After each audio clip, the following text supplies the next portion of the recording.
My name is Victoria Ashford, and for 7 blissful years, I thought I had cracked the code to the perfect marriage, until I discovered my husband's browser history filled with searches for divorce attorneys, only to realize he had already found the private investigator's report I'd been hiding for 3 months.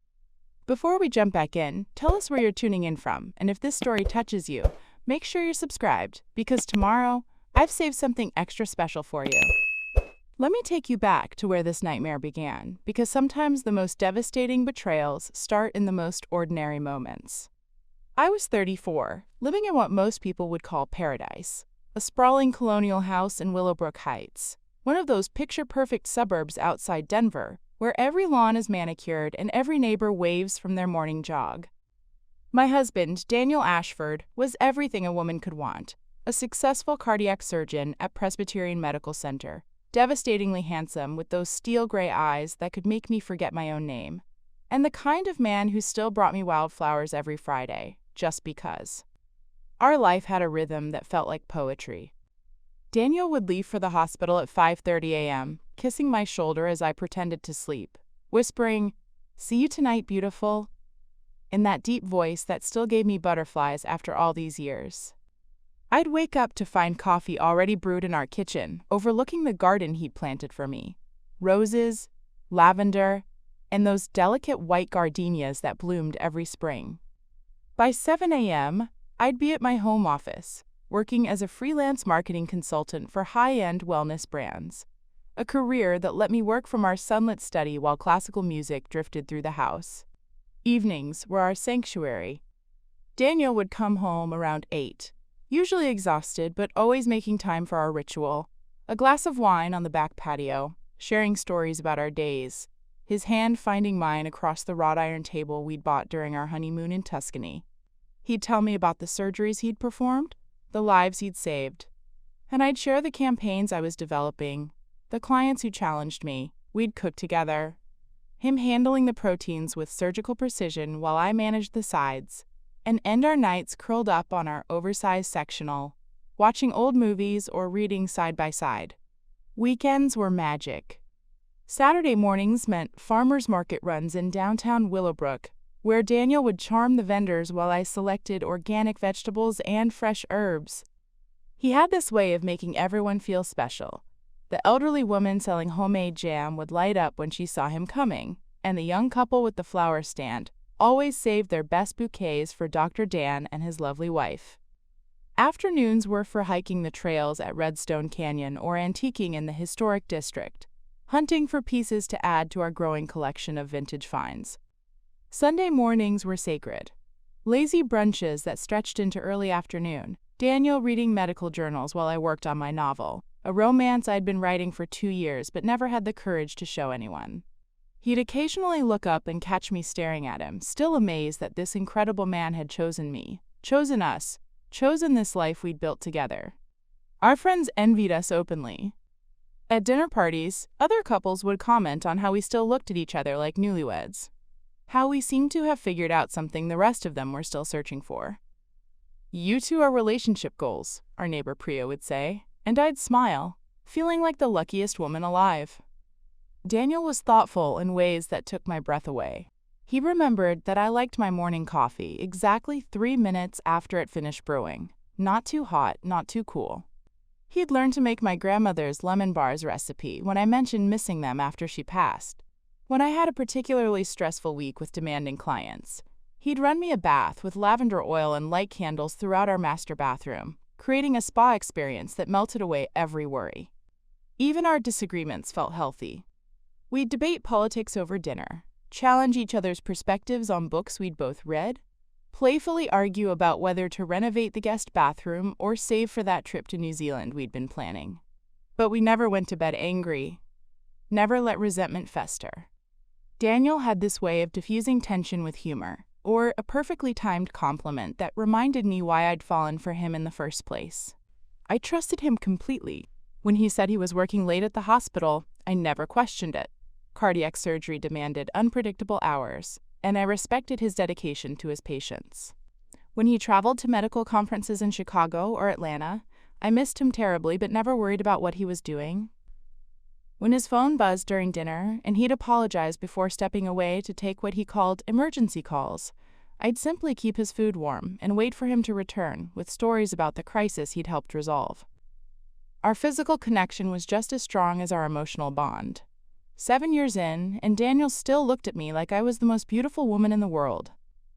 He'd trace his fingers along my collarbone while we watched TV, steal kisses while I was cooking, pull me into impromptu slow dances in our living room when a romantic song came on the radio. Our bedroom was our sanctuary, filled with whispered confessions and gentle laughter, the kind of intimacy that made me feel completely seen and cherished. This was my reality for 7 years, a marriage that felt like winning the lottery every single day. I woke up grateful, went to bed content, and spent my days believing I was living proof that fairy tale love could exist in the real world. I believed all of it, every perfect moment, every tender gesture, every whispered promise. Until that Tuesday morning in October, when everything I thought I knew about my life, my marriage, and my husband would shatter into a million irreparable pieces. Preparing and narrating this story took us a lot of time, so if you are enjoying it, subscribe to our channel. It means a lot to us. Now back to the story. It was a Tuesday morning in October, the kind of crisp autumn day that usually filled me with energy and optimism. Daniel had left early for a complex valve replacement surgery, kissing my forehead and whispering his usual, "See you tonight, beautiful," before disappearing into the pre-dawn darkness. I had my morning routine down to a science. Coffee at 7 a.m., emails by 7:30, client calls starting at 8. But that morning, my laptop decided to betray me.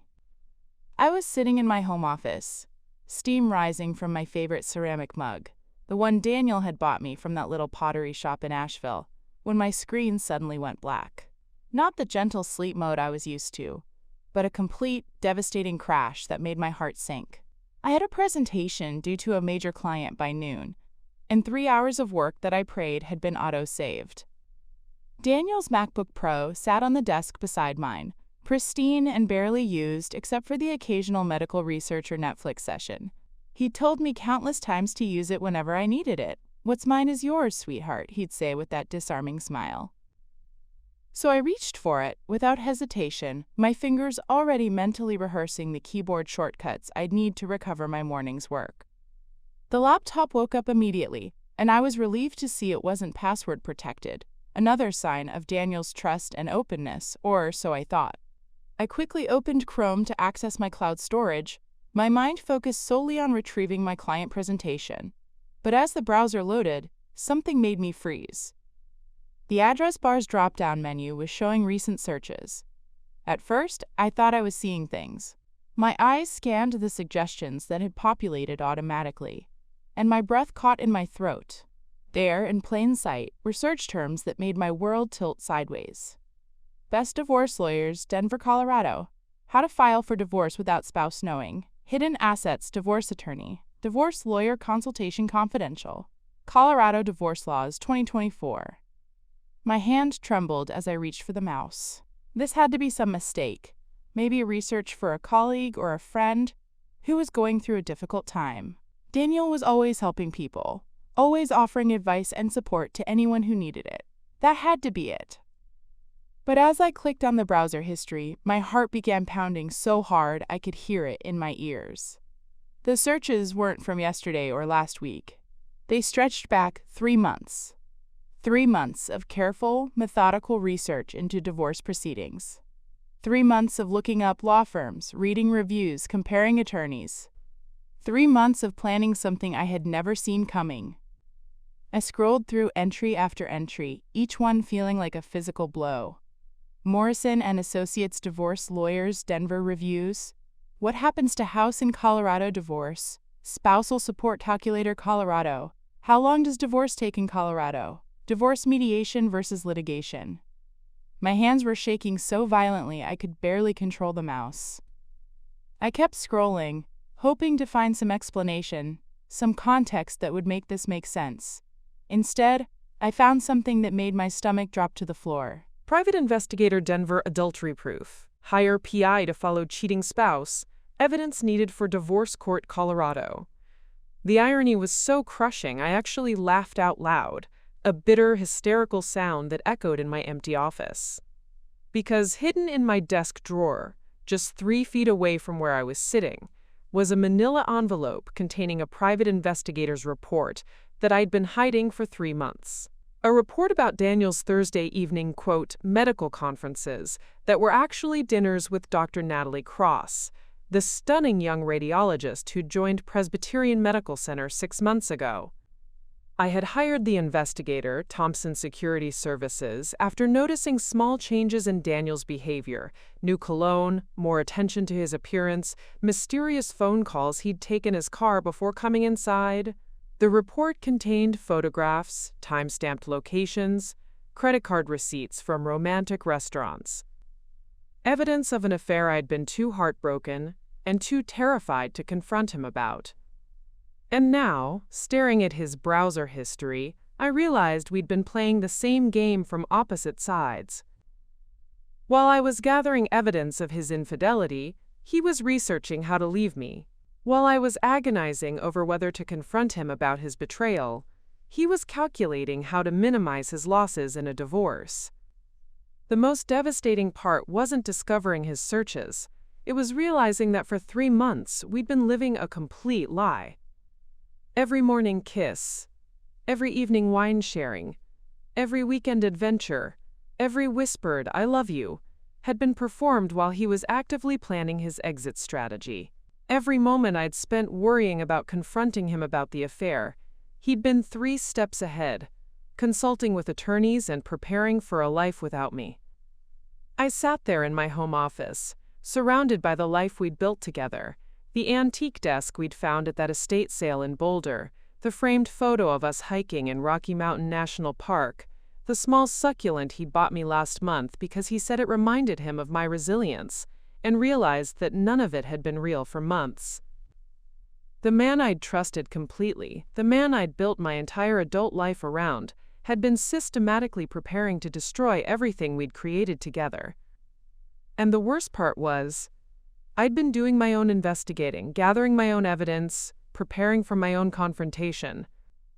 We were both living double lives, both harboring devastating secrets, both preparing for a war that neither of us had been brave enough to declare. As I sat there staring at his search history, one thought consumed me. He had no idea that I knew about Dr. Cross, just like I'd had no idea he was already planning our divorce. But now everything was about to change. The game was no longer about who would discover the truth first. Now it was about who would make the first move, and how devastating that move would be. I closed the laptop with trembling hands, walked to my desk drawer, and pulled out the manila envelope I'd been hiding for 3 months. The war was about to begin, and we were both armed with secrets that could destroy each other. The manila envelope felt like it weighed 1,000 pounds in my hands. 3 months ago, when I first opened it and saw those devastating photographs of Daniel and Dr. Natalie Cross sharing intimate dinners at Lumiere, that upscale French restaurant downtown, I thought my world was ending. Now, staring at his browser history, I realized my world had ended 3 months ago. I just hadn't known it yet. I spread the contents of the envelope across my desk with methodical precision, like a surgeon laying out instruments. 23 photographs, credit card statements, a timeline of meetings, and a detailed report written in the clinical language of professional investigation. Thompson Security Services had been thorough, almost brutally so. The first photo showed Daniel and Natalie at Cafe Botanica on September 15th, their heads bent close together over wine glasses, her hand resting on his forearm. I remembered that day clearly. Daniel had texted me saying he was staying late for a difficult surgery consultation. I'd saved him dinner, waited up until midnight, and when he came home smelling faintly of expensive perfume, he'd explained it away as being near the nurse's station all evening. The second photo was from September 22nd at the Riverside Grill. This time, Daniel's hand was covering hers on the table, their faces inches apart in what could only be described as an intimate conversation. That night, he told me he was attending a cardiology department meeting. I had believed him, even made his favorite chocolate chip cookies for when he got home, thinking he'd be stressed from departmental politics. But it was the third photograph that had broken something inside me 3 months ago and still made my chest tighten now. October 3rd, outside the Grandview Hotel, Daniel and Natalie walking toward the entrance, his arm around her waist, her looking up at him with an expression I recognized, the same adoring look I'd given him for 7 years. The same look that had been reserved for me, or so I'd thought. The investigator's report was written in precise, unemotional language that somehow made the betrayal feel even more devastating. Subject observed entering Grandview Hotel with female companion at 7:42 p.m. Both subjects remained inside until 11:15 p.m. Female companion departed in separate vehicle. Subject returned to marital residence at 11:47 p.m. That had been a Thursday. I remembered because I'd been working late on a campaign for a luxury skincare brand, and when Daniel came home, he'd kissed the top of my head and said, "Long day saving lives, sweetheart. I'm exhausted." He'd showered immediately, something that hadn't seemed strange at the time, but now felt like evidence of his deception. I picked up my phone and scrolled to the number I'd memorized but never called. Morrison and Associates, the law firm that had appeared most frequently in Daniel's search history. My thumb hovered over the call button, but I couldn't bring myself to press it. Not yet. Because calling a divorce attorney would make this real, and some part of me still wanted to believe there was another explanation. Instead, I opened my laptop. Miraculously, it had decided to work again and began my own investigation. If Daniel could research divorce lawyers, I could research Dr. Natalie Cross. What I found made my stomach churn. Natalie Cross wasn't just any radiologist. She was 31, graduated magna cum laude from Johns Hopkins, completed her residency at Mayo Clinic, and had been recruited to Presbyterian Medical Center specifically to work alongside the cardiac surgery team. She was brilliant, accomplished, and absolutely stunning. I found her professional headshot on the hospital's website, all sharp cheekbones and confident smile. But it was her social media that revealed the depth of my humiliation. Her Instagram account was public, and as I scrolled through months of posts, I found breadcrumbs of my marriage's destruction hidden in plain sight. A photo of an elaborate dinner at Lumiere from September 15th, with the caption, "Celebrating New Beginnings with an Incredible Mentor." The date matched the investigator's report exactly. A picture of hiking boots at the trailhead of Redstone Canyon, our special place, posted on a Saturday when Daniel had told me he was covering emergency surgeries. The caption read, "Finding peace in the mountains with someone who shows me new perspectives." A selfie taken at what looked like a hotel bar, posted at 8:30 p.m. on October 3rd, with Daniel's reflection clearly visible in the mirror behind her. She'd captioned it, "Sometimes the best conversations happen over a glass of wine." Each post felt like a slap in the face, not just because of what they revealed about Daniel's infidelity, but because she was documenting their relationship publicly while I remained completely oblivious. She wasn't even trying to hide it. She was celebrating it, sharing it with the world like it was something beautiful, instead of something built on the destruction of my marriage. I kept scrolling, my hands trembling with a mixture of rage and heartbreak. There were subtle references scattered throughout her feed. Mentions of learning from the best cardiac surgeon in Denver, photos of medical textbooks with notes in handwriting I now recognized as Daniel's, pictures of her wearing a delicate gold necklace that looked suspiciously like one I'd seen Daniel examining at the jewelry store in Cherry Creek last month. The most devastating discovery came when I found a photo posted just 2 weeks ago.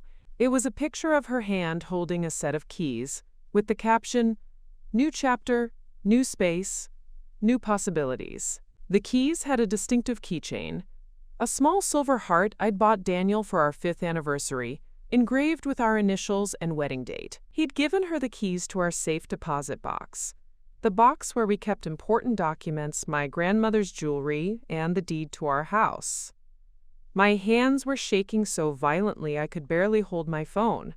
I stood up from my desk and began pacing around the office, my mind racing. Daniel wasn't just having an affair.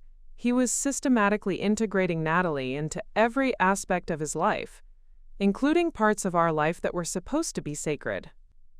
The browser histories suddenly made perfect sense. He wasn't just researching divorce lawyers because he felt guilty about cheating. He was researching them because he was already planning a future with Natalie, and I was the obstacle standing in his way.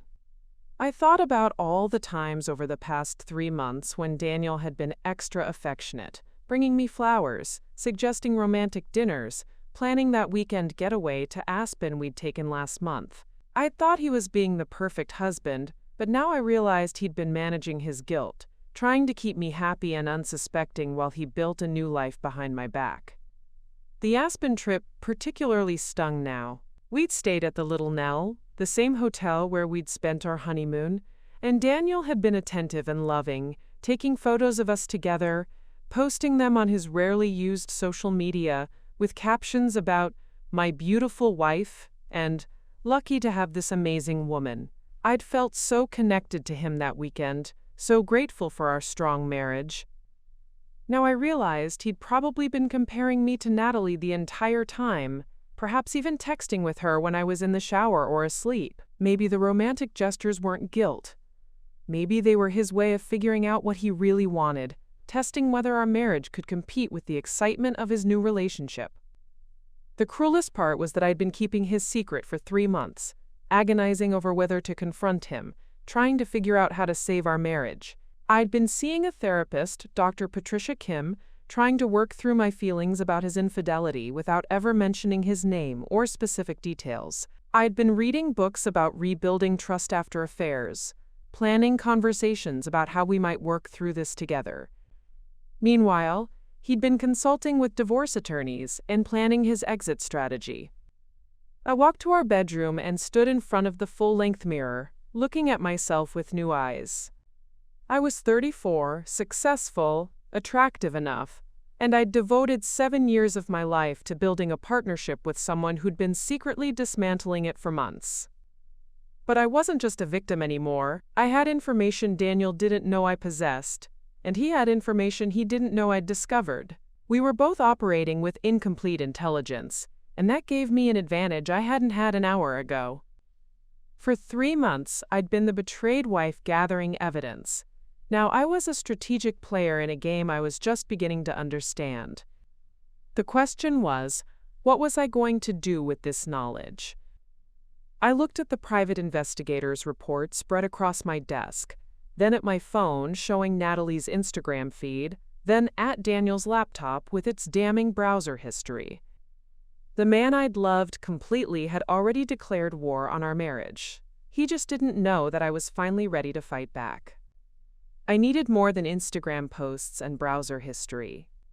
If Daniel was planning a strategic divorce while conducting a calculated affair, I needed to understand the full scope of what I was dealing with. The private investigator's report had given me the who and where, but I needed the how deep and how far. I called Thompson Security Services. "Mrs. Ashford," James Thompson's gravelly voice came through the phone with professional warmth. "I wasn't expecting to hear from you again. How can I help?" "I need you to dig deeper," I said, surprising myself with how steady my voice sounded. "The report you gave me 3 months ago, I need you to expand it. I need to know everything."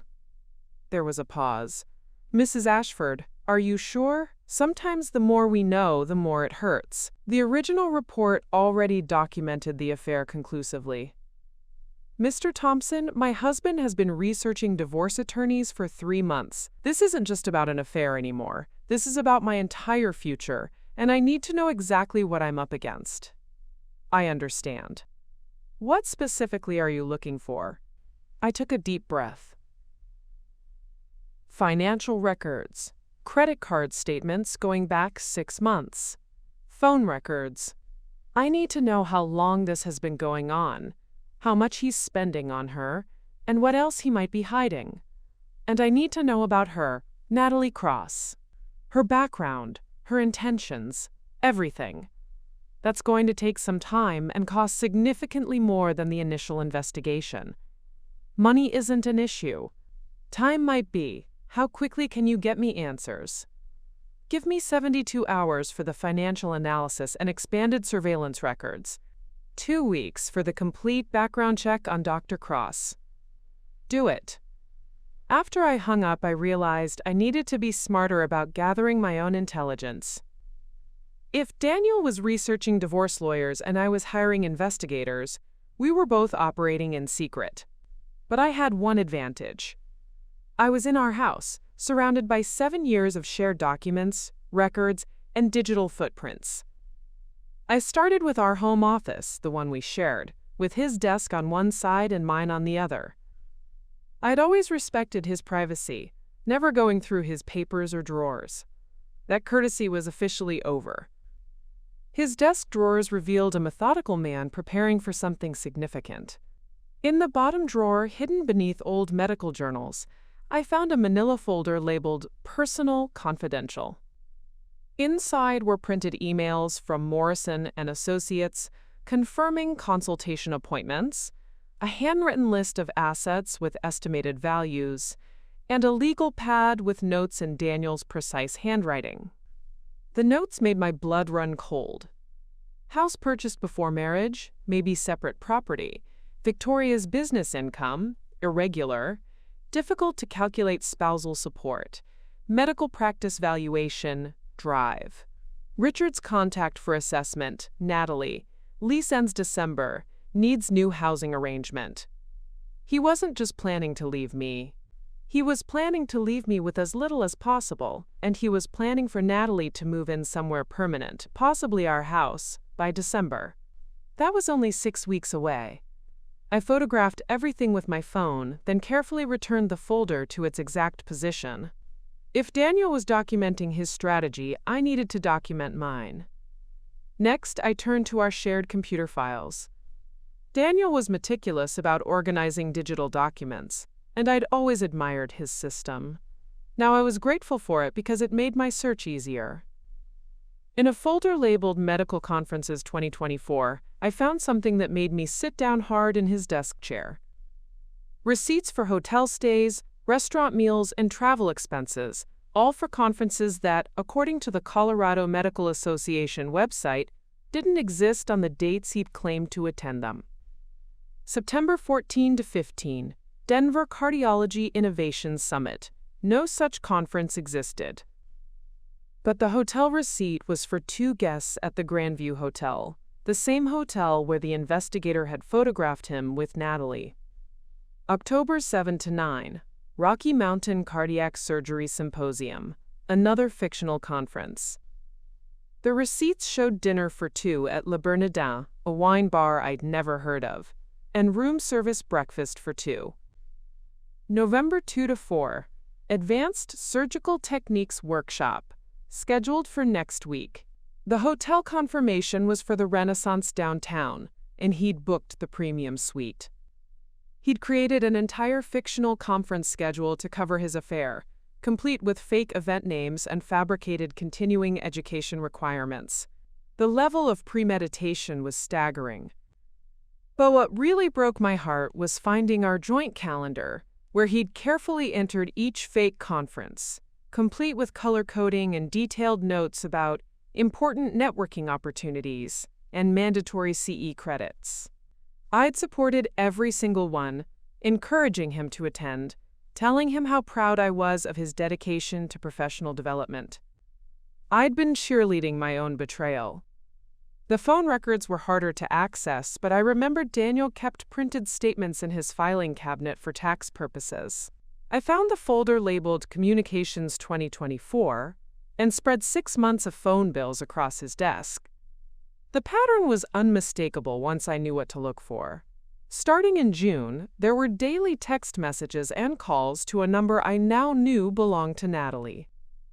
In June, the calls were brief and during business hours. By July, they were longer and extending into evenings. By August, there were multiple calls per day, some lasting over an hour. But it was the timing that really devastated me. The first call to Natalie's number was on June 12th, the day after our 6th wedding anniversary, when we'd spent a romantic evening at Frasca Food and Wine in Boulder, renewing our commitment to each other and talking about starting a family. He'd begun his affair the day after we'd discussed having children together. I found more evidence of his systematic deception in our credit card statements. Charges I'd never questioned because I trusted him completely now told a different story. June 18th, $350 at Tiffany & Company. I'd never received any jewelry from Tiffany's July 4th. $280 at Victoria's Secret. I shopped exclusively at smaller boutiques July 22nd, $450 at Nordstrom Women's Department. Nothing had appeared in my closet August 15th. $200 at the florist. I hadn't received flowers that day. Every charge was carefully timed for days when I was traveling for work or visiting my sister in Phoenix, ensuring I wouldn't accidentally see deliveries or packages. The most painful discovery was in our shared photo storage account. Daniel had been careful not to save pictures of Natalie in our main folders, but I found a hidden album labeled Medical Reference Images. Inside weren't medical images at all. They were photos of Natalie that he'd taken, clearly intimate shots from private moments.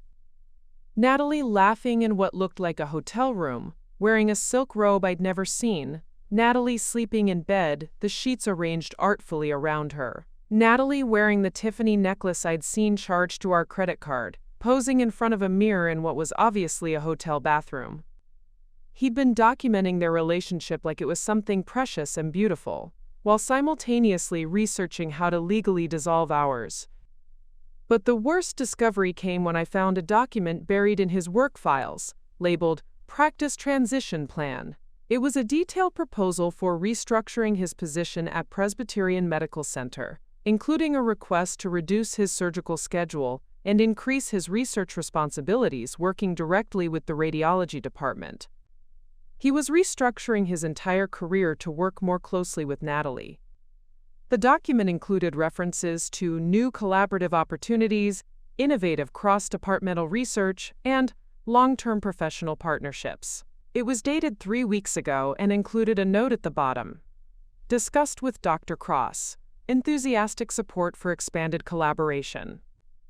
He wasn't just having an affair. He was building a professional life with his mistress while systematically dismantling the personal life he shared with me. As I sat in his chair, surrounded by evidence of his elaborate deception, I realized that everything I'd discovered in his browser history had been just the tip of the iceberg. Daniel hadn't just been unfaithful. He'd been running a months-long campaign to erase me from his life while keeping me ignorant enough to not interfere with his plans. The fake conferences, the hidden purchases, the career restructuring, the asset evaluation, it was all part of a comprehensive strategy to transition from his life with me to his life with Natalie as smoothly as possible. What he didn't know was that I'd been gathering my own evidence for 3 months. And now, with everything I'd discovered today, I wasn't just prepared to confront him about his affair. I was prepared to dismantle his entire plan. I needed allies, and I needed them fast. Daniel had been planning this for months with the help of divorce attorneys and apparently Natalie herself. I'd been operating alone, but that was about to change. My first call was to my sister Elena in Phoenix. Elena was a financial advisor with a razor-sharp mind for protecting assets and an even sharper instinct for detecting deception. We'd always been close, but I'd been too ashamed about the affair to tell her what I'd discovered 3 months ago. That secrecy ended now. Vic, what's wrong? Elena's voice immediately shifted to concern when she heard my tone. You sound terrible. Elena, I need your help, and I need you to listen to everything before you say anything. For the next 20 minutes, I laid out everything. The affair, the browser history, the fake conferences, the divorce planning, the asset evaluation notes. Elena listened without interruption, but I could hear her sharp intakes of breath at the most damaging revelations. That calculating son of a bitch, she said when I finished. Vic, he's not just cheating on you. He's been executing a comprehensive financial strategy to screw you over in the divorce. I know, that's why I need your help. What do I do? First, we protect everything we can, right now, today, before he knows you're on to him. Second, we gather every piece of financial documentation that exists. Third, we make sure you have the best divorce attorney in Colorado before he ties them all up with conflicts of interest. Elena's mind worked like a computer when it came to financial strategy. Vic, do you have access to all your accounts? Yes, everything's still joint. Good, I'm flying to Denver tonight. Don't touch anything else until I get there, but start gathering documents. Bank statements, investment accounts, insurance policies, tax returns for the last 5 years, documentation of your business income, everything. We're going to build a financial fortress around you before Daniel even knows you're at war. My second call was to my best friend from college, Rebecca Martinez, who happened to be a family law attorney in Boulder. Rebecca and I had remained close over the years, and she'd been to our house dozens of times for dinner parties and weekend gatherings. She knew Daniel well, which was going to make this conversation particularly difficult. Rebecca, I need to hire you, I said without preamble when she picked up. Vic? Hire me for what? Is everything okay? Daniel's having an affair, and he's been researching divorce attorneys for 3 months. I need representation, and I need it today. The silence stretched for so long I thought the call had dropped. Rebecca? I'm here. Wow, okay. Can you come to my office right now? And Vic, bring everything you found. Everything.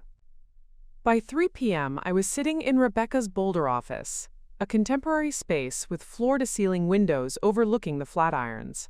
I'd known Rebecca for 15 years, but I'd never seen her in full attorney mode. She was formidable. Vic, what you've described isn't just infidelity. It's financial abuse, Rebecca said after reviewing everything I'd brought. He's been systematically preparing to minimize your settlement while keeping you ignorant of his plans. In Colorado, that kind of deception can seriously impact how a judge views asset division. She leaned forward, her expression serious. But we have advantages he doesn't know about. First, you discovered his strategy before he executed it. Second, you have evidence of his deception that he doesn't know you possess. Third, Colorado is an equitable distribution state, and judges don't look kindly on spouses who try to hide assets or manipulate the system. What's our first move? We're going to quietly secure everything. I'm filing papers today to freeze your joint accounts and prevent him from making any major financial moves without court approval. We're also going to get a temporary restraining order, preventing him from disposing of any marital assets. Rebecca pulled out a legal pad and began writing notes. But here's the key. We're not going to serve him with anything yet. We're going to let him think he's still in control while we build an airtight case.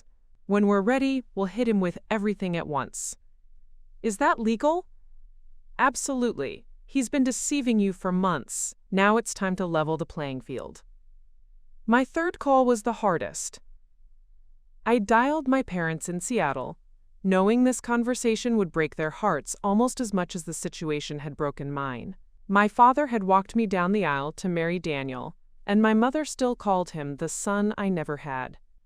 Sweetheart, what a lovely surprise. My mother's warm voice filled the car as I drove home from Rebecca's office. Mom, is Dad there? I need to talk to both of you about something important.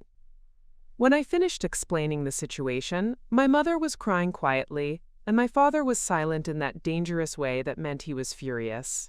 Victoria, we're flying to Denver tomorrow, my father said finally. You shouldn't be dealing with this alone. Dad, I'm not alone anymore. I have Elena coming tonight, and Rebecca is handling the legal side. That's not what I mean, he said, his voice gentle but firm. You're our daughter. When someone hurts our daughter, they hurt us too. We're coming to support you through this. After I hung up, I realized something had shifted inside me. For 3 months, I'd been carrying the weight of Daniel's betrayal in isolation, too ashamed and heartbroken to reach out for help. But now, surrounded by people who loved me and wanted to protect me, I felt something I hadn't experienced since finding those first photographs. Strength. Elena arrived at 9 p.m. with 2 suitcases and a laptop bag, looking like she was prepared for war.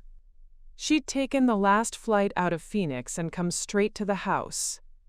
"Show me everything," she said, settling into our kitchen with her laptop and a cup of coffee. For the next 3 hours, we went through every financial document I'd gathered. Elena's expertise was immediately apparent as she identified patterns and problems I'd missed. "Vic, look at this," she said, pointing to a series of transfers on our investment account statements. "Starting in July, Daniel's been moving money from your joint investments into accounts that are solely in his name. Small amounts, nothing that would trigger alerts, but it adds up to almost $40,000 over 4 months." I felt sick. Is that legal? Technically, yes, since they were joint accounts. But in a divorce proceeding, it shows intent to hide assets from you. Rebecca can use this. Elena continued her analysis, finding more evidence of Daniel's financial manipulation. He'd changed the beneficiaries on his life insurance policies without telling me. He'd opened a new savings account at a different bank that I didn't know existed. He'd even started redirecting his quarterly bonus payments to an account that wasn't linked to our usual banking. "He's been financially separating from you for months," Elena said. "But here's the thing. Because you discovered it before the divorce filing, we can trace everything. He can't make this money disappear because we have the paper trail." We worked until after midnight, building what Elena called the financial case file. By the time we finished, we had documented evidence of Daniel's systematic attempt to minimize my access to marital assets, and we had a strategy to protect everything that remained. "Tomorrow, we're opening new accounts in your name only," Elena said. "We're moving your business income into protected accounts, and we're making sure you have immediate access to funds for legal fees and living expenses. By the time Daniel realizes what's happening, you'll be financially secure." As Elena settled into the guest room, I lay in the bed I'd shared with Daniel for 7 years, staring at the ceiling. Tomorrow night, he'd come home expecting to find his unsuspecting wife waiting with dinner and conversation about our days. Instead, he'd find a woman who knew exactly what he'd been planning, and who had spent the day building her own strategic response. For months, Daniel had been playing chess while I didn't even know there was a game, but now I had my own pieces on the board and I was ready to make my first move. The war he'd started in secret was about to become very public, and I was no longer fighting alone.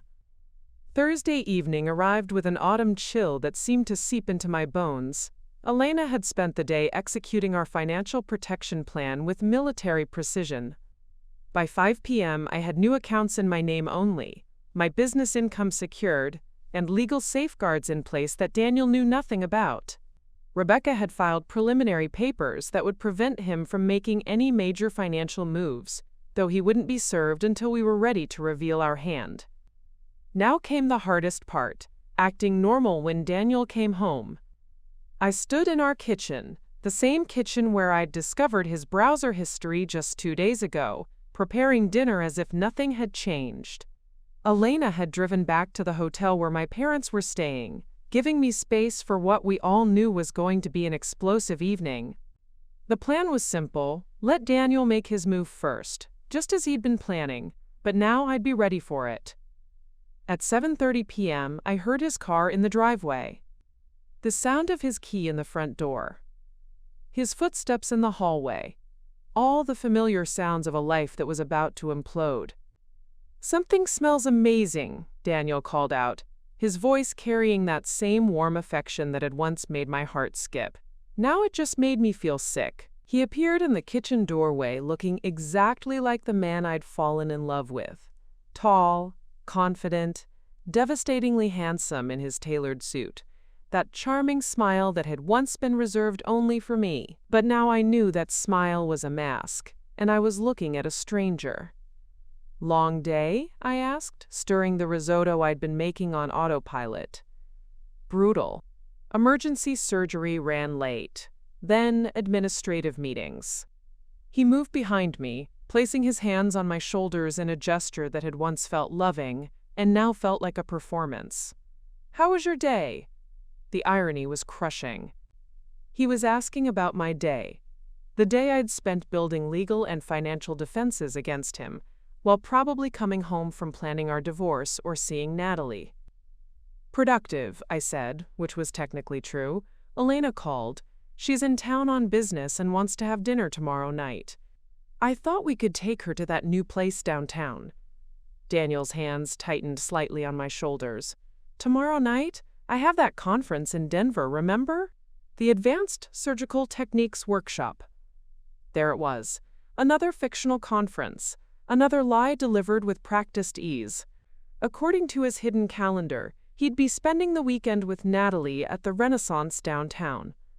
Oh, that's right, I said, turning in his arms to face him. I forgot. How long will you be gone? Just through Sunday. Intensive weekend program. His eyes met mine without a flicker of guilt or hesitation. 7 years of marriage, and he could lie to my face as easily as breathing. We had dinner on the patio like we had hundreds of times before, sharing wine and conversation as the sun set over the mountains. Daniel told me about his day, edited, sanitized, completely fictional. I told him about mine, also edited, but for very different reasons. We were both performing normalcy while preparing for war. Vic, Daniel said as we cleared the dishes, there's something I want to talk to you about. My heart started pounding, but I kept my voice steady. Of course. What's on your mind? He led me to the living room, to the sectional, where we'd spent countless evenings reading together, watching movies, making plans for our future. Now it felt like a stage set for betrayal. Daniel sat down beside me, taking my hands in his. I've been thinking a lot about us lately, about our marriage, our future. Here it comes, I thought, the conversation he'd been researching and planning for months. I love you, Vic. I always will. But I think we both know something's been different between us lately. I almost laughed at the audacity. Something had been different because he'd been systematically deceiving me while planning his exit strategy. Different how? I asked, genuinely curious to see how he'd frame this. We've grown apart. Our communication isn't what it used to be. We want different things. He paused, squeezing my hands. I think we both deserve to be truly happy, even if that means making some difficult decisions. The script was polished, rehearsed.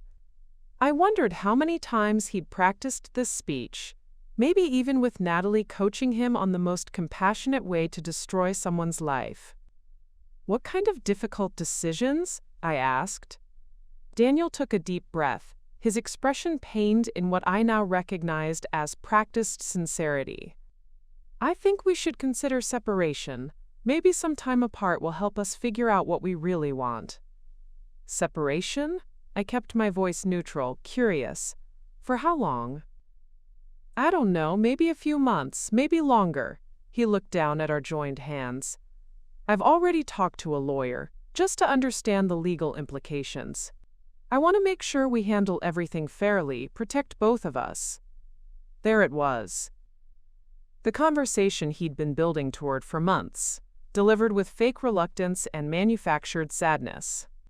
He'd already talked to a lawyer, Morrison and Associates, according to his browser history, but he was presenting it as a recent, reluctant decision.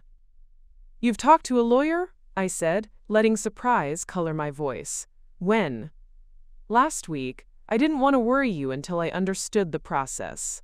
Another lie. He'd been researching divorce attorneys for 3 months. Daniel, this is sudden. I thought we were happy.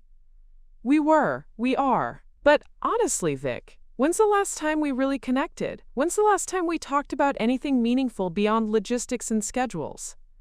I wanted to scream. We'd stopped connecting because he'd been emotionally and physically involved with another woman. We'd stopped having meaningful conversations because half his attention was focused on building a relationship with Natalie. I suppose you're right, I said slowly. Things have felt distant lately. Relief flickered across his features. He thought I was going to make this easy. I'm glad you understand. I was worried you'd be upset. I am upset, I said honestly, but I want you to be happy. If you think separation is what you need, then maybe we should try it. Daniel smiled, and for a moment it looked like genuine relief rather than performance. Thank you for being so understanding. I know this isn't easy. Where would you stay during the separation? I asked. I've looked into a few places. There's a nice apartment complex near the hospital. Short-term lease options. Another lie. According to his notes, Natalie's lease ended in December and she needed new housing arrangements. He wasn't planning to rent an apartment. He was planning to move in with her, probably in a place they'd already chosen together. What about our finances? The house? The lawyer said we should keep everything separate during the separation. I'd cover my own expenses, you'd handle yours. The house can stay in both our names for now. I almost admired the strategy. By proposing separation instead of immediate divorce, he was buying time to complete his asset protection plan while making me feel like I had some control over the timeline. When would this separation start? I asked. Daniel hesitated. I was thinking, maybe next week, after I get back from the conference. That would give us both time to prepare emotionally. Perfect timing. He'd spend the weekend with Natalie at their fake conference, probably finalizing their plans, then come home and move out to begin their new life together. That's very soon, I said. I know, but I think once we've made the decision, it's better not to drag it out. I nodded slowly, as if considering his logic. You're probably right. Daniel pulled me into his arms, holding me close in what I'm sure he intended as a comforting embrace. We're going to get through this, Vic. We're going to figure out what's best for both of us. As I sat there in his arms, smelling his familiar cologne and feeling the weight of his chin on my head, I realized this was probably the last time we'd hold each other as husband and wife. Not because of his decision, but because of mine. He thought he was managing the dissolution of our marriage on his timeline, with his lawyer, according to his carefully researched plan. He thought I'd agree to his separation proposal and give him the space he needed to transition smoothly from our life to his life with Natalie. What Daniel didn't know was that while he'd been planning his escape, I'd been building my own strategy. While he'd been researching divorce lawyers, I'd been hiring the best family attorney in Boulder. While he'd been hiding assets, I'd been protecting them. He'd just made his opening move in a game where he didn't know the rules had already changed. I love you too, Daniel, I whispered into his shoulder. And I want you to be happy. It was the last honest thing I said to him. Tomorrow, while he was at his fake conference with Natalie, I'd be putting the final pieces of my plan into motion. By the time he came home on Sunday, ready to begin his carefully orchestrated separation, he'd discovered that his wife had already filed for divorce. The separation he'd planned was about to become a war he never saw coming. Friday morning, Daniel left for his fictional conference with a kiss on my forehead and a suitcase packed for 3 days. I watched from our bedroom window as his BMW pulled out of the driveway, knowing he was driving straight to Natalie and their weekend at the Renaissance downtown. What he didn't know was that I'd already set forces in motion that would destroy his carefully laid plans. The moment his car disappeared around the corner, my phone rang. It was James Thompson from the security firm. Mrs. Ashford, I have your expanded report. You're going to want to see this in person. An hour later, I sat in Thompson's modest office in downtown Denver, staring at a folder that was 3 times thicker than the original investigation. What he'd uncovered made my stomach drop to the floor. The affair started earlier than we originally documented, Thompson said, his weathered face grim. Much earlier. I found credit card charges going back 8 months, including payments to a private fertility clinic. Fertility clinic? The words came out as a whisper. Dr. Cross has been receiving treatments at Colorado Reproductive Medicine since March. The bills are being paid by your husband's personal credit card, the one not linked to your joint accounts. I felt the blood drain from my face. 8 months ago, Daniel and I had been trying to conceive. We'd been to our own fertility specialist, Dr. Sarah Chen, discussing options and timelines, all while Daniel was secretly paying for another woman's fertility treatments. There's more, Thompson continued. Property records show your husband and Dr. Cross signed a lease together last month for a house in Cherry Hills Village. Move-in date is December 1st. Lease term is 2 years, both names on the agreement. They weren't just having an affair. They were building a life together, complete with a house and apparently plans for children. While I'd been agonizing over confronting him about his betrayal, he'd been creating a parallel existence that was designed to replace me entirely. "The financial analysis gets worse," Thompson said, sliding another document across his desk. "Your husband has been systematically moving money for 8 months, not 4. The total amount relocated to accounts outside your knowledge is closer to $120,000. I gripped the arms of my chair. $120,000? Including the down payment and security deposit for the Cherry Hills house, payments to the fertility clinic, a joint savings account opened in both their names, and purchases I can only describe as setting up a household. Furniture, kitchen equipment, even a joint membership at the Denver Country Club. They'd been playing house with my money for months. But here's what's interesting," Thompson continued. "Dr. Cross doesn't know about the divorce attorney consultations. I've been monitoring her communications, and there's no indication she's aware your husband is planning to leave you. In fact, based on her text messages to friends, she believes your husband is planning to leave you for her, but she thinks it's going to be a mutual decision that happens naturally over time." "She doesn't know he's been researching divorce lawyers?"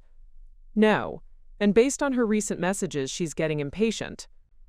There are several texts to her sister complaining that, quote, he keeps saying he'll tell his wife soon, but nothing ever happens. She's starting to pressure him for a timeline." I almost felt sorry for Natalie. Almost.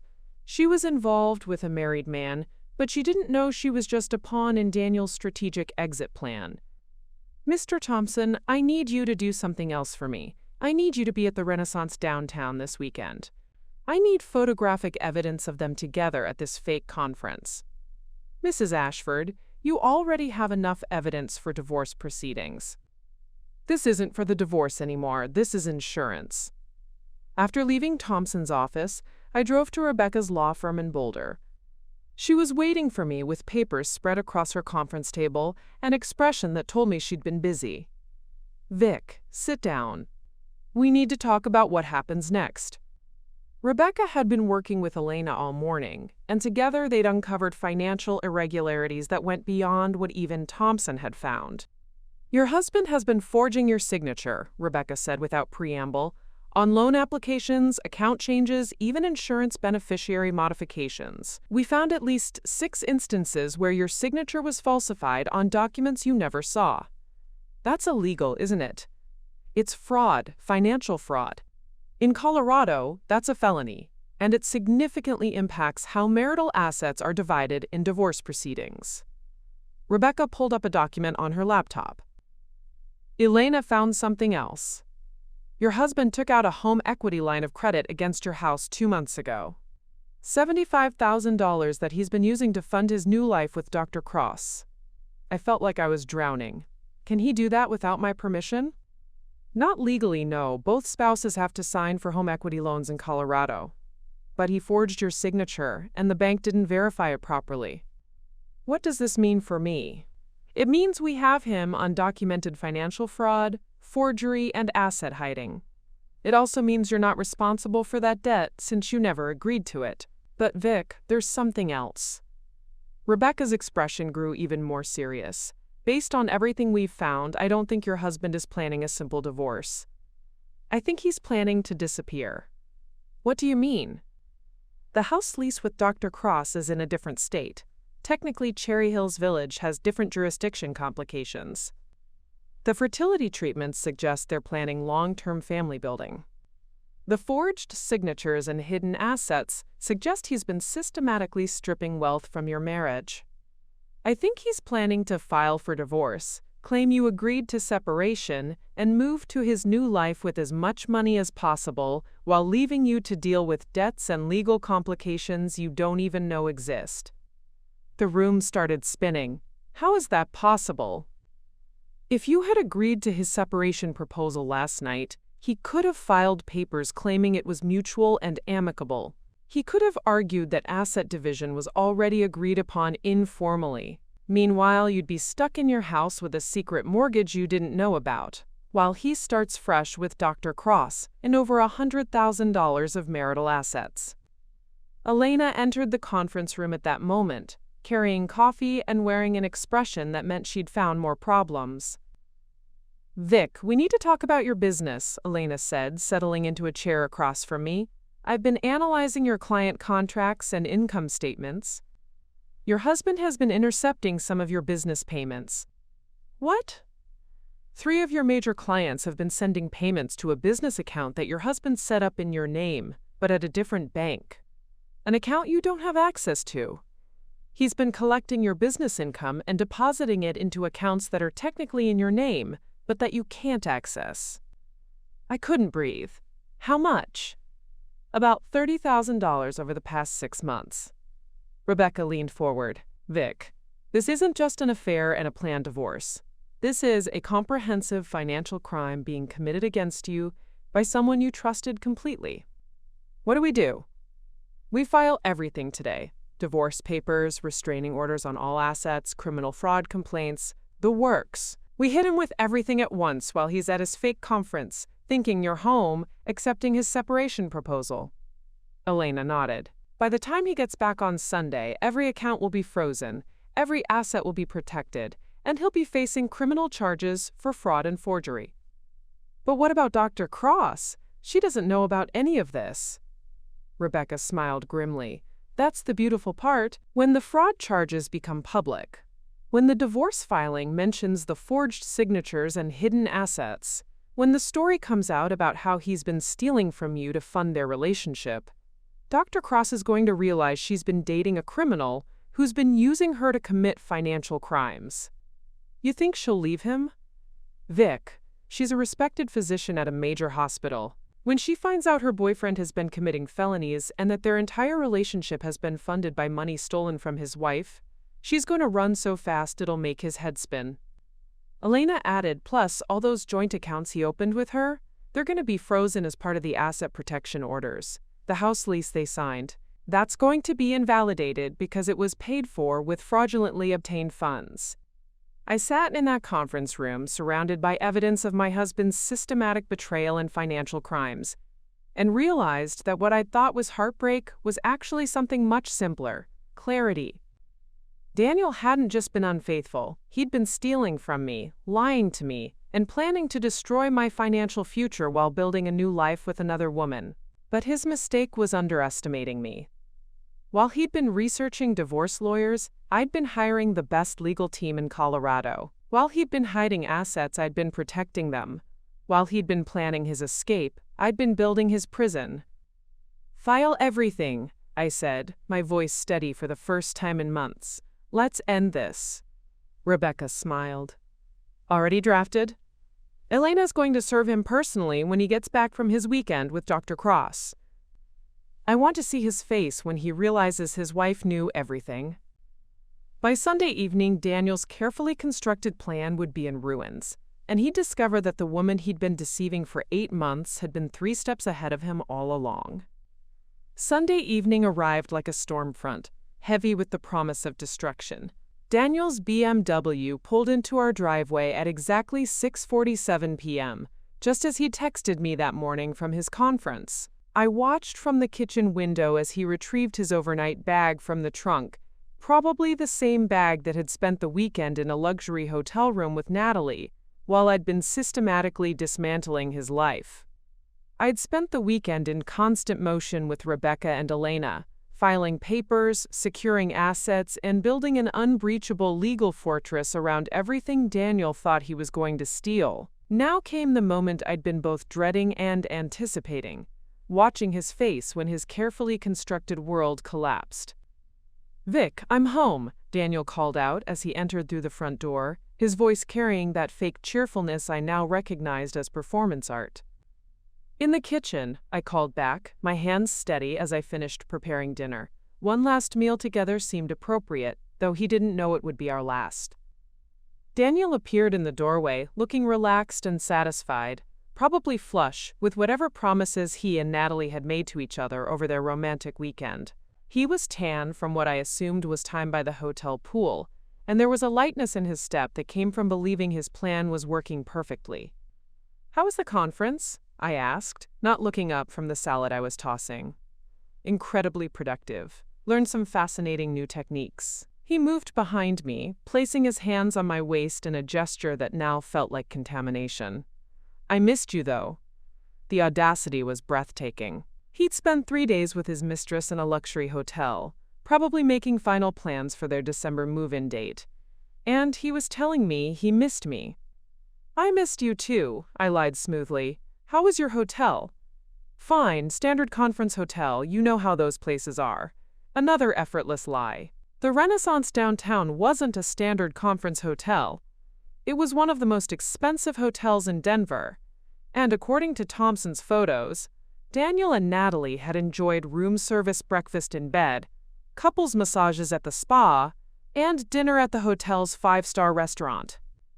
We sat down to dinner on the patio, the same place where he delivered his separation speech 3 days ago. The autumn air was crisp, and the mountains were painted gold by the setting sun. It would have been romantic if I hadn't been sitting across from a man who'd been systematically robbing me for 8 months. "Vic, I've been thinking about our conversation on Thursday," Daniel said as he cut into his steak, "about the separation." "What about it?" "I want to move forward with it. I think we both need space to figure out what we really want." I nodded thoughtfully. "I've been thinking about it too." "And?" "I think you're right. We do need to figure out what we really want." Relief washed over his features. He thought I was going to make this easy, just like he'd planned. "I'm glad you feel that way. I was worried you might have changed your mind." "No, I haven't changed my mind about anything." We finished dinner with small talk about work and weekend plans, Daniel sharing fabricated stories about his conference while I listened with the detached fascination of watching a master manipulator at work. Every lie was delivered with conviction, every detail crafted to support his fictional narrative. As we cleared the dishes, Daniel's phone buzzed with a text message. I caught a glimpse of the screen before he turned it over, and I saw Natalie's name along with what looked like a heart emoji. She was probably texting about their wonderful weekend, or maybe asking when he was going to tell me about their relationship. "Work?" I asked innocently. "Yeah, just hospital stuff," Daniel said, slipping the phone into his pocket without reading the message. At 8:30 p.m., the doorbell rang. Daniel looked confused. "Are we expecting someone?" "I don't think so," I said, though my heart was pounding with anticipation. "I'll get it." I opened the front door to find Elena standing on our porch, holding a manila envelope and wearing an expression that could have cut glass. "Elena!" I said with manufactured surprise. "What are you doing here? I thought you flew back to Phoenix this morning." "I decided to extend my trip," Elena said, her voice carefully controlled. "Is Daniel home? I have something I need to give him." Daniel appeared behind me, curious and unsuspecting. "Elena, good to see you. How was your business trip?" "Very productive," Elena said, her eyes locked on his face. "Daniel, I need to serve you with some legal documents." The color drained from Daniel's face as Elena handed him the envelope. "Legal documents? What kind of legal documents?" "Divorce papers," Elena said simply. "Also a restraining order freezing all marital assets, and a criminal complaint for financial fraud, forgery, and theft." Daniel's hands trembled as he opened the envelope, his eyes scanning the first page with growing horror. "Victoria, what is this? What's going on?" I stepped beside Elena, my voice calm and clear. "It's exactly what it looks like, Daniel. I'm divorcing you for adultery, and you're being charged with multiple felonies for stealing from me." "Stealing? I never stole anything from you." Elena pulled out her phone and began reading from her notes. "Forging Victoria's signature on a $75,000 home equity loan. Intercepting $30,000 of her business income through fraudulent bank accounts. Moving $120,000 of marital assets to accounts she couldn't access. Should I continue?" Daniel's face went from pale to gray. "Victoria, you don't understand. I can explain." "Explain how you've been paying for Natalie Cross's fertility treatments with our money?" I interrupted. "Explain the lease you signed for a house in Cherry Hills Village? Explain the joint bank accounts you opened with your mistress using funds stolen from our marriage. Daniel stumbled backward, reaching for the doorframe to steady himself. How long have you known? I found your browser history on Tuesday morning when my laptop crashed. You know all those searches for divorce lawyers that you've been doing for 3 months? You went through my computer. Your computer that you told me to use whenever I needed it. Your computer that wasn't password protected because you trusted me completely. I smiled coldly. The same way I trusted you completely. Daniel's phone buzzed again, and without thinking, he pulled it out to check the message. This time, I could see the screen clearly, a text from Natalie saying, "Can't wait to see you tomorrow, love you." Is that her? Elena asked, gesturing to the phone. Dr. Cross? You might want to call her and explain that all those joint accounts you opened together have been frozen by court order. Oh, and that the house lease you signed is being invalidated because it was paid for with fraudulently obtained funds. Daniel's hand was shaking so violently he nearly dropped his phone. Victoria, please, can we talk about this privately? We've been talking privately for 8 months while you've been lying to my face. I think I'm done with private conversations. Elena continued her methodical destruction. You should also probably mention to Dr. Cross that she's going to be questioned by police about her knowledge of the financial crimes. The fertility clinic payments, the forged signatures, the intercepted business income. She's going to need to prove she didn't know the money was stolen. She didn't know. Natalie had nothing to do with any of this. Then she's going to be very upset when she finds out her boyfriend has been funding their entire relationship with money stolen from his wife, I said. How do you think a respected physician is going to react when she discovers she's been unknowingly participating in felony financial fraud? Daniel slumped against the doorframe, the envelope of legal papers crumpled in his fist. Victoria, I never meant for any of this to happen. You didn't mean to forge my signature 6 different times? You didn't mean to steal $30,000 of my business income? You didn't mean to take out a secret mortgage on our house? I was going to pay it all back. I was going to make sure you were taken care of in the divorce. Elena laughed, a sound like breaking glass. Taken care of? You were planning to leave her with secret debts she didn't know existed, while you started fresh with over $100,000 of her money. Daniel's phone rang and Natalie's name appeared on the screen. He stared at it like it was a snake. Answer it, I said. Tell her about the criminal charges. Tell her about the frozen accounts. Tell her that the house she thought you were moving into together was paid for with stolen money and that the lease is being voided. Daniel declined the call, his face a mask of devastation. You have 24 hours to remove your personal belongings from this house, Elena said, consulting her notes. Anything purchased with marital funds stays here. The restraining order prevents you from accessing any joint accounts, and you're required to appear in court on Wednesday for the preliminary hearing on the criminal charges. Daniel looked at me with an expression I'd never seen before, a mixture of shock, fear, and something that might have been respect. Victoria, Don't, I interrupted. Don't apologize, don't explain, don't make excuses, just leave. As Daniel stumbled toward his car, clutching the legal papers in his overnight bag, his phone started ringing again. Natalie probably wondering why he wasn't answering her texts about their wonderful weekend. Elena and I watched from the doorway as he sat in his BMW for several minutes, probably trying to figure out how to explain to his mistress that their dream life together had just evaporated, along with all the money he'd stolen to pay for it. Think he'll tell her tonight? Elena asked. I don't think he'll have a choice. When the criminal charges become public, she's going to find out anyway. Daniel's car finally pulled out of the driveway, and I realized I was watching my husband leave our home for the last time. But instead of sadness, I felt something I hadn't experienced in months. Relief. For 8 months, Daniel had been playing a game where only he knew the rules. But in the end, he'd underestimated his opponent. Now he was going to discover that some games have consequences that last much longer than anyone planned.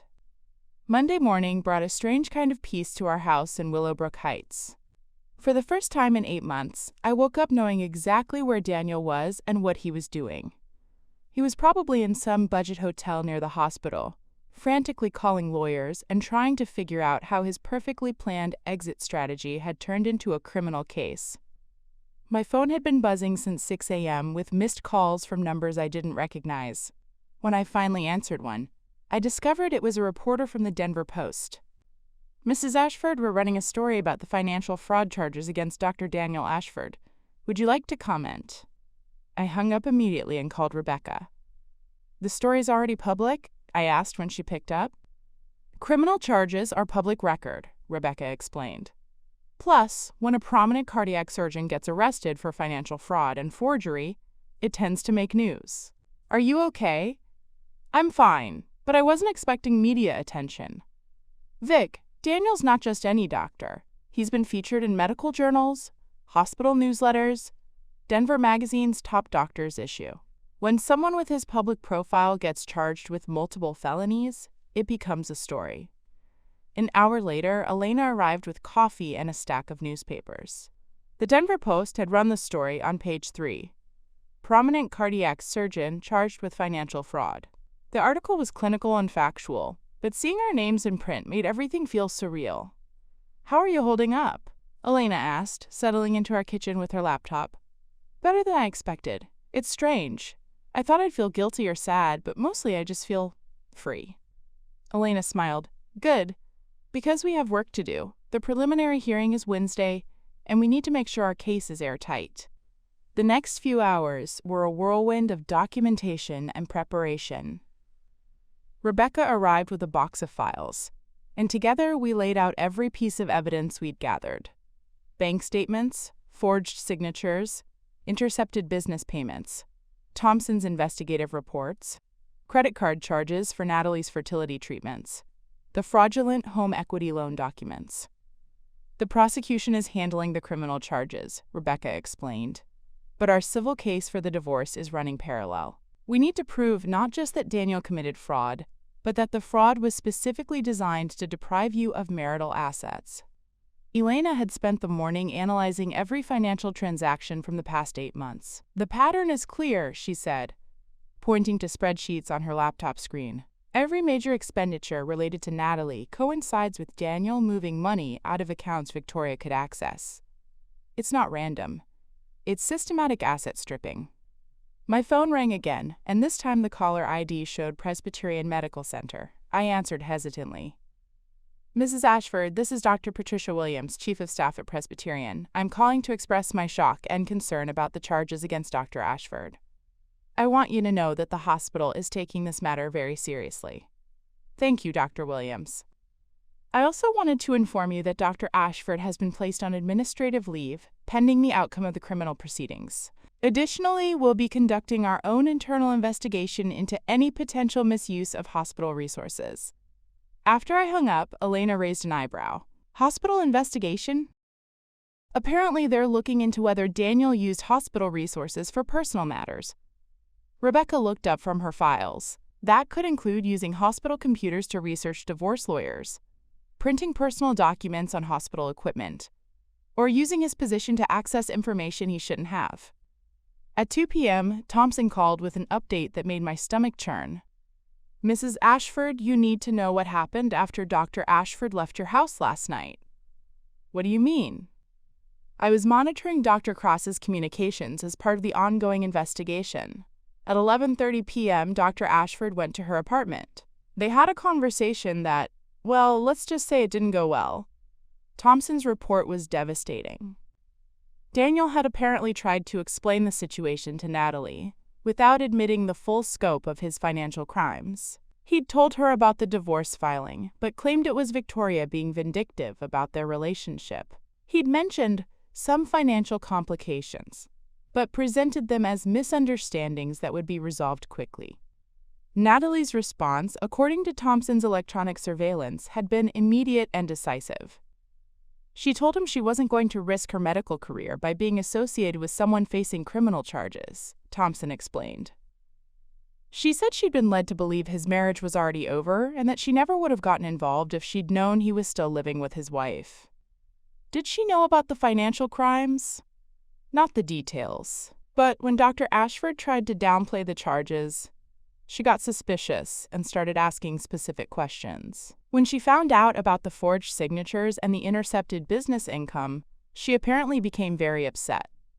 Thompson paused. Mrs. Ashford, Dr. Cross has hired her own attorney. She's going to cooperate fully with law enforcement to prove she had no knowledge of the financial crimes.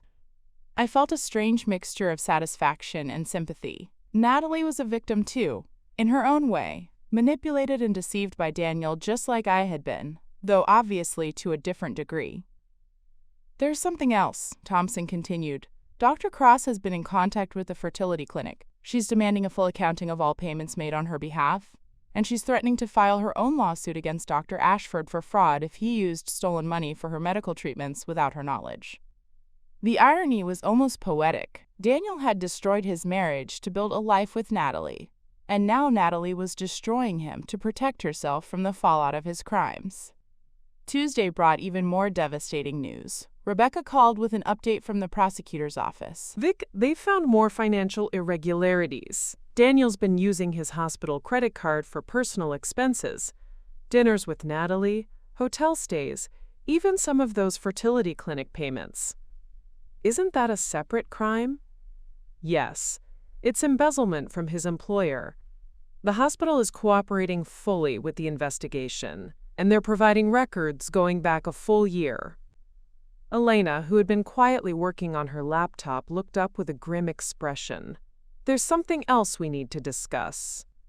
I've been analyzing Daniel's retirement accounts and investment portfolios. He's been making unauthorized withdrawals and investment changes that cost you about $50,000 in potential earnings.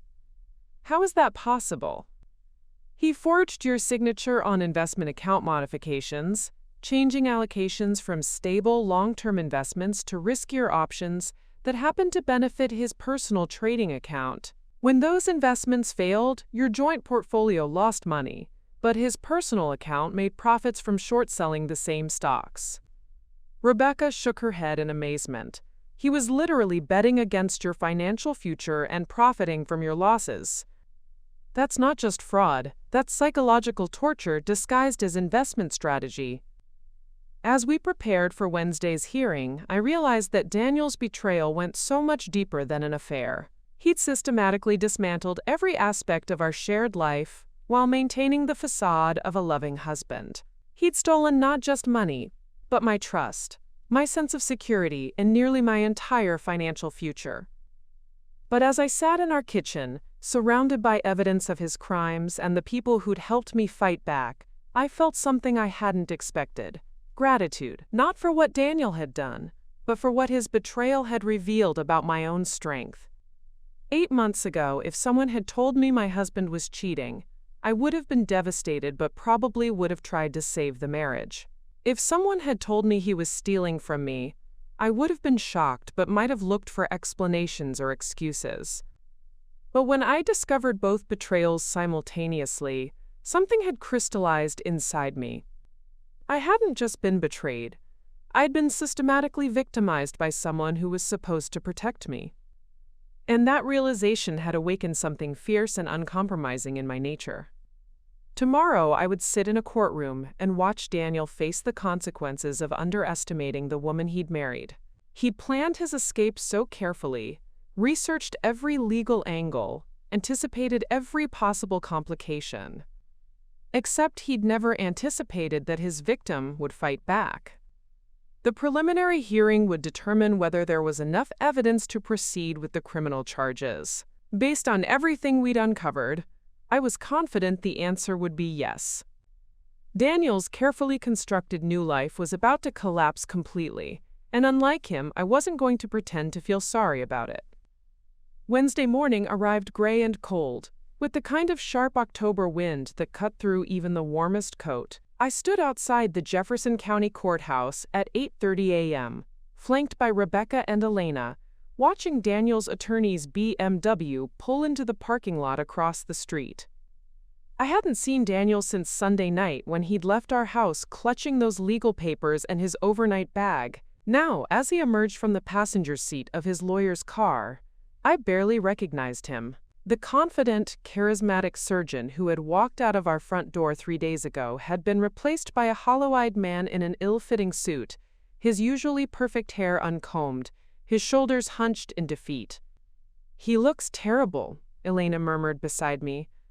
"Good," I replied, surprising myself with the lack of sympathy in my voice. The preliminary hearing was scheduled for 9 a.m. in courtroom 3B. As we walked through the courthouse security, I caught sight of several reporters and a camera crew from Channel 7 News. The story had grown over the past 2 days, especially after the hospital announced their own investigation and Daniel's administrative leave became public knowledge. "Mrs. Ashford," a reporter called out, but Rebecca smoothly guided me past the media cluster and into the courthouse proper. "Remember," Rebecca said as we approached the courtroom, "this hearing is just to determine if there's probable cause to proceed with the criminal charges. The prosecution will present evidence, Daniel's attorney will respond, and the judge will decide whether to bind him over for trial." Inside courtroom 3B, I took a seat in the gallery behind the prosecution table. The courtroom was smaller than I'd expected, with wood-paneled walls and fluorescent lighting that made everyone look pale and tired. Daniel sat at the defense table with his attorney, Marcus Peterson, a silver-haired man with a reputation for defending white-collar criminals. At exactly 9 a.m., Judge Catherine Monroe entered the courtroom. She was a stern-looking woman in her 50s with intelligent eyes and an expression that suggested she'd seen every kind of deception possible. "The People versus Daniel Marcus Ashford," the bailiff announced. "Charges of financial fraud, forgery, embezzlement, and theft." Assistant District Attorney Jennifer Walsh stood to present the prosecution's case. She was younger than I'd expected, probably in her early 30s, but she moved with the confidence of someone who'd built her career prosecuting financial crimes. "Your Honor, the evidence will show that Dr. Daniel Ashford engaged in a systematic campaign of financial fraud against his wife, Victoria Ashford, over a period of 8 months. This was not a crime of passion or a momentary lapse in judgment. This was a calculated, premeditated effort to steal marital assets while maintaining the facade of a loving marriage." ADA Walsh began methodically laying out the evidence. The forged signatures on 6 different documents, including the $75,000 home equity loan. The intercepted business payments totaling $30,000. The unauthorized investment account changes that cost me $50,000 in potential earnings. The hospital credit card fraud totaling $18,000 in personal expenses. Each piece of evidence was presented with clinical precision. Bank documents appeared on the courtroom's projection screen, showing Daniel's signature alongside obvious forgeries of mine. Credit card statements highlighted charges to fertility clinics, luxury hotels, and high-end restaurants on dates when Daniel had told me he was working late or attending medical conferences. The most damaging evidence came when ADA Walsh presented Thompson's surveillance photographs. Images of Daniel and Natalie at romantic dinners, entering hotels together, signing the lease for their Cherry Hills Village house. Each photograph was time-stamped and cross-referenced with Daniel's lies to me about his whereabouts. "The defendant didn't just steal money from his wife," ADA Walsh continued. "He stole her business income, forged her signature on legal documents, and used the proceeds to fund an elaborate double life with another woman. This represents not just financial fraud, but a profound violation of trust that lasted for months." When AD Walsh presented the fertility clinic payments, I heard someone in the gallery gasp. The prosecution had obtained detailed records showing that Daniel had paid for Natalie's treatments using our joint credit card, while simultaneously telling me we needed to be more careful with our finances. The defendant was literally paying for another woman to bear his children while lying to his wife about their own fertility planning, ADA Walsh said. This goes beyond financial crime into the realm of psychological abuse. Daniel's attorney rose to present his defense, and I was curious to see how he would respond to such overwhelming evidence. "Your Honor, my client acknowledges that serious mistakes were made in his marriage," Peterson began. Dr. Ashford was going through a difficult personal crisis and made poor decisions regarding marital finances. However, the prosecution has painted a picture of criminal intent that simply doesn't exist.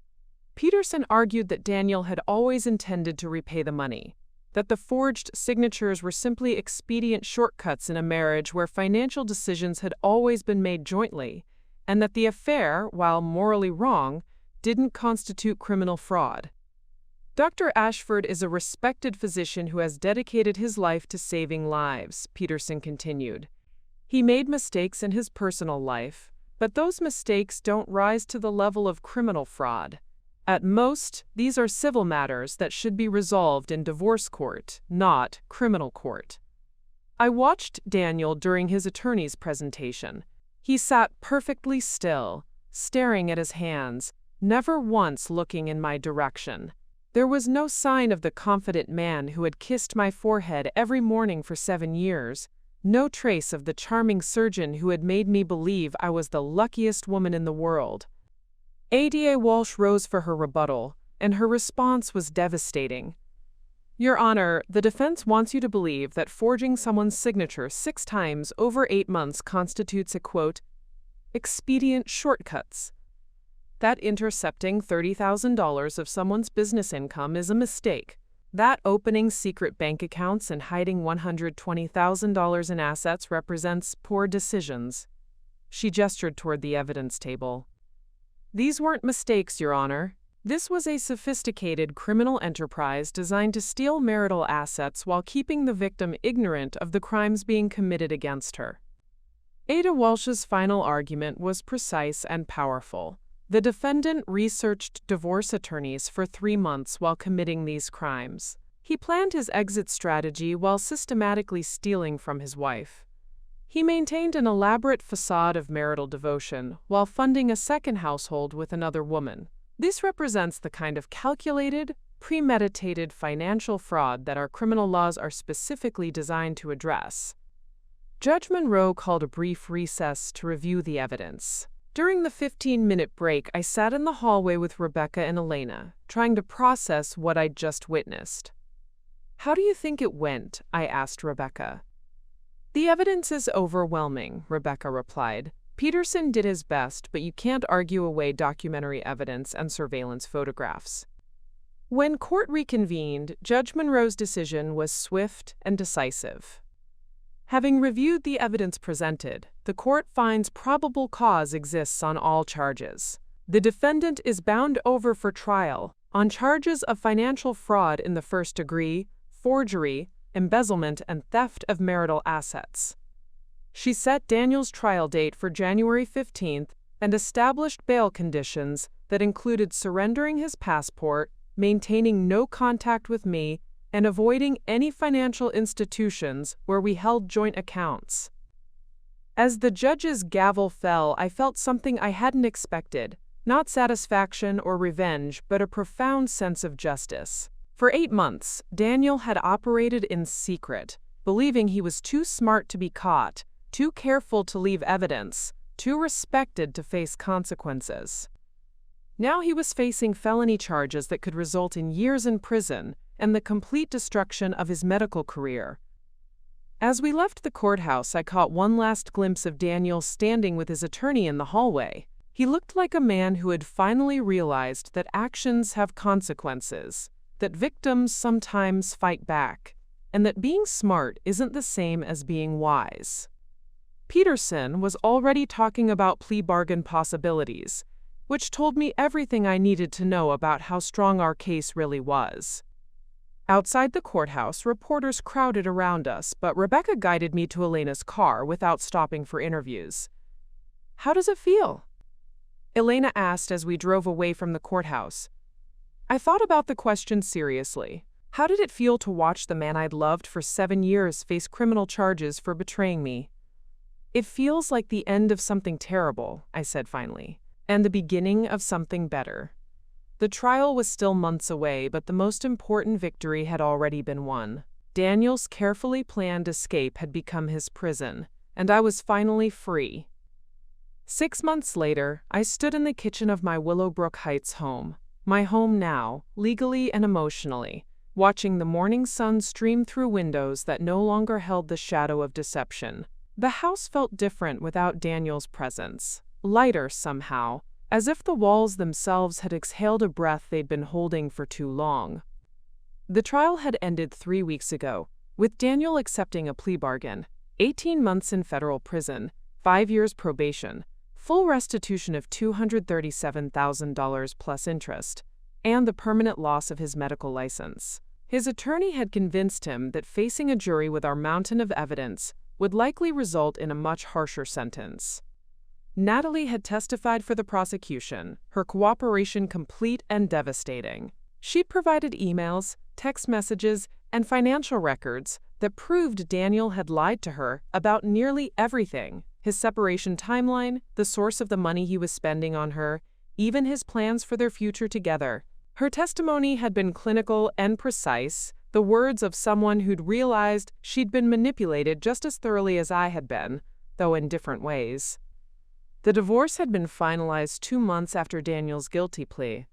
Rebecca had negotiated a settlement that gave me full ownership of our house, complete control of my business assets, and 60% of all remaining marital property.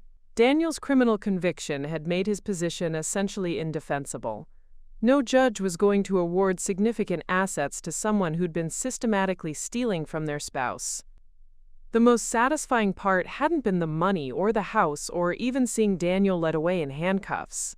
It had been the moment when Dr. Patricia Williams from Presbyterian Medical Center called to tell me that the hospital had implemented new financial oversight protocols specifically because of Daniel's case, and that they'd established a victim assistance fund to help employees' family members who might face similar situations in the future.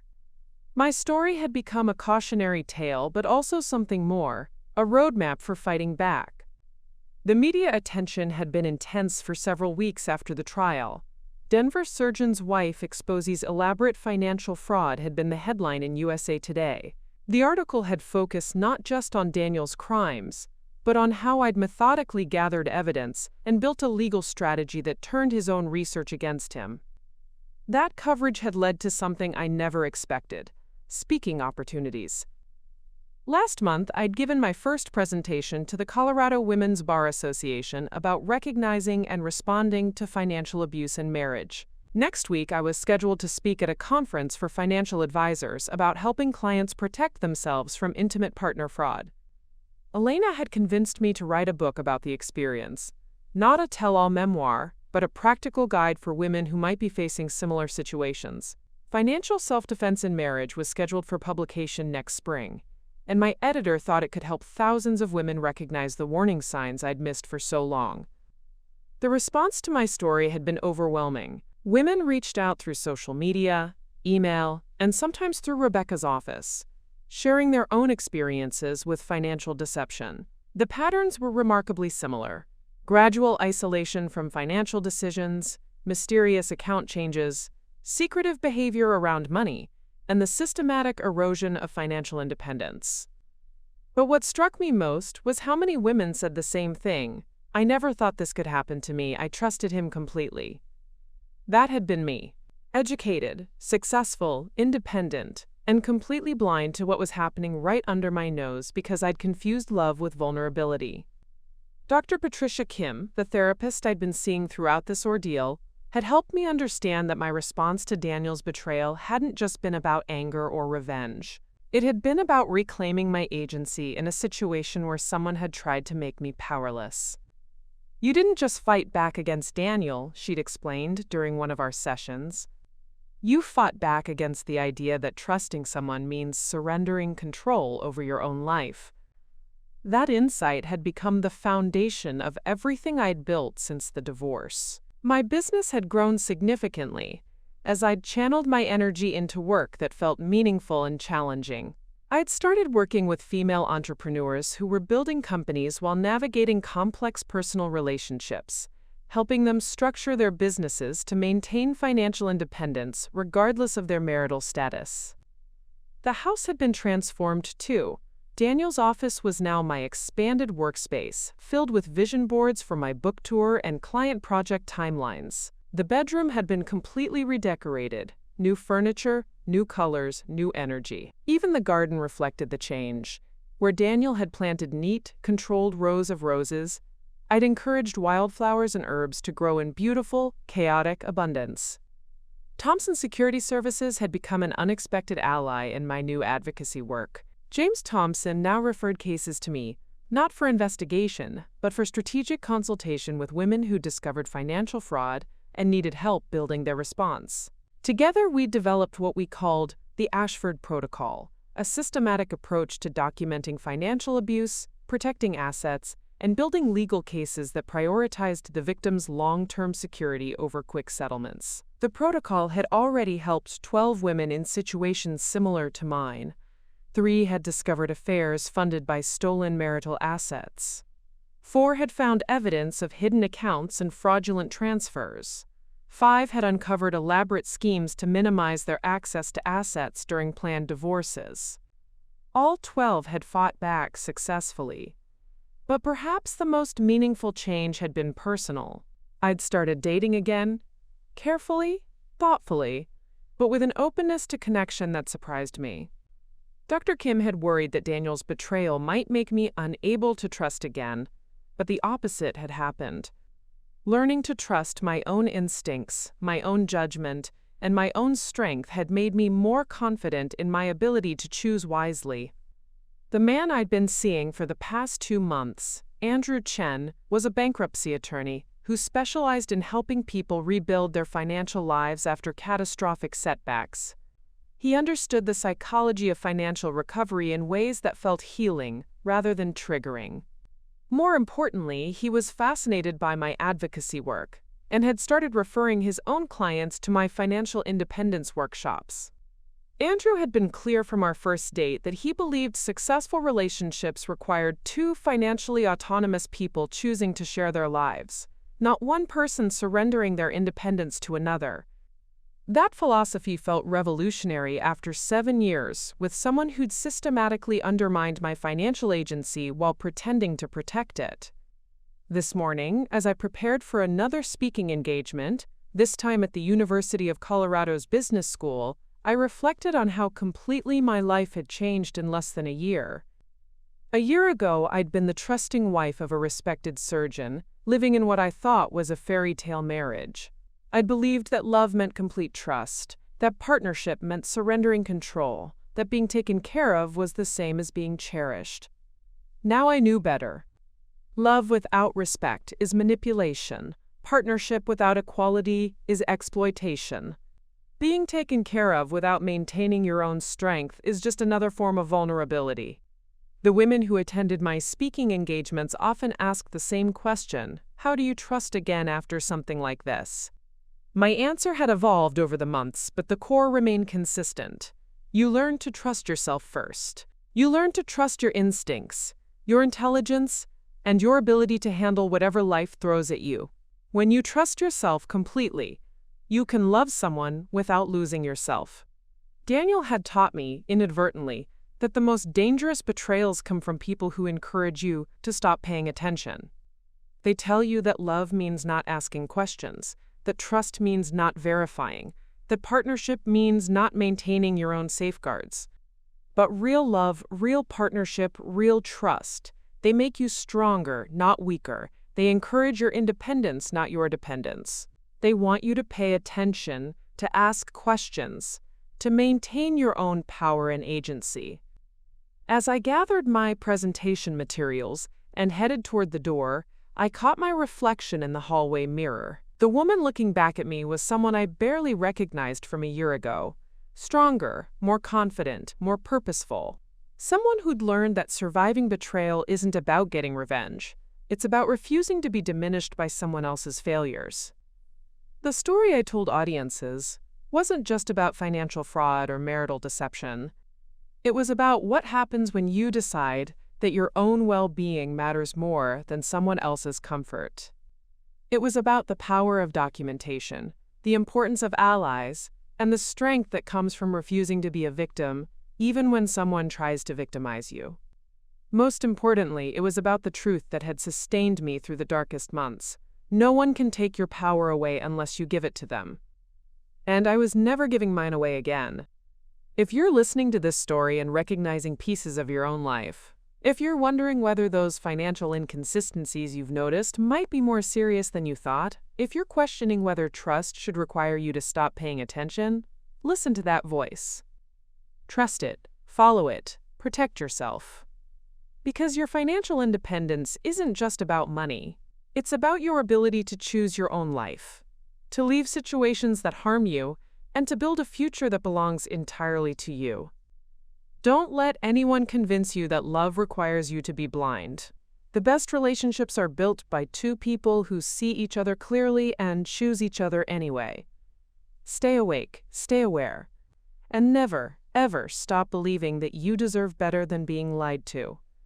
Thank you for listening. Thank you for sharing this story. And if it resonates with you, please share it with someone who might need to hear it. Because sometimes the most important thing we can do is help each other stay awake. Up next, you've got two more standout stories right on your screen. If this one hit the mark, you won't want to pass these up. Just click and check them out.